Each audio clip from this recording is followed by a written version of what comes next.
মুনু বেগমৰ পিছত সামাজিক মাধ্যমত ভাইৰেল হৈ পৰিছে জাহিদা আফৰোজ।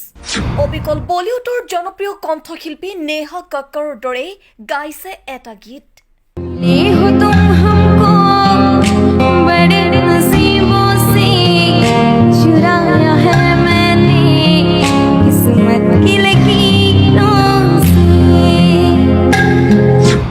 দেখা চাই একাংশই মিয়াক লৈ তুচ্ছ তাচ্ছিল্য কৰা, কিন্তু এগৰাকী মিয়া যুৱতীৰ কণ্ঠৰ পৰা নিগৰিছে হিন্দী বাংলা গীতৰ লগতে অসমীয়া জনপ্ৰিয় গীত।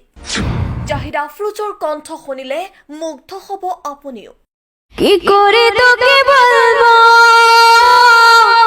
তুই কি আমার আয়না সাথে চলবো সব পারাপা মনের আশিকারাতে তোর কাছে তেজপুৰ ১ নং দোলাবাৰীৰ জাহিদা আফৰোজৰ মায়াবী কণ্ঠ। ভূপেন হাজৰিকাৰ পৰা আৰম্ভ কৰি বাংলা গীত, ইছলামিক নাট আদি গাই সামাজিক মাধ্যমত ব্যাপকভাৱে চৰ্চা লাভ কৰিবলৈ সক্ষম হৈছে এইগৰাকী মিয়া যুৱতীয়ে।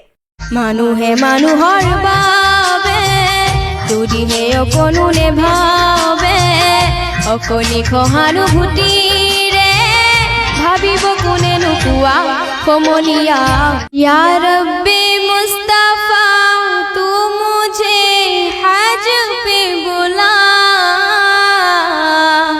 জাহিদা আফৰোজে সলসলীয়াকৈ ক'ব পাৰে ইংৰাজীত কথা। हेलो एवरीवन, तो आप लोग कैसे हो? मैं उम्मीद करती हूँ कि सब खैरियत हो। I must be fine with your blessings.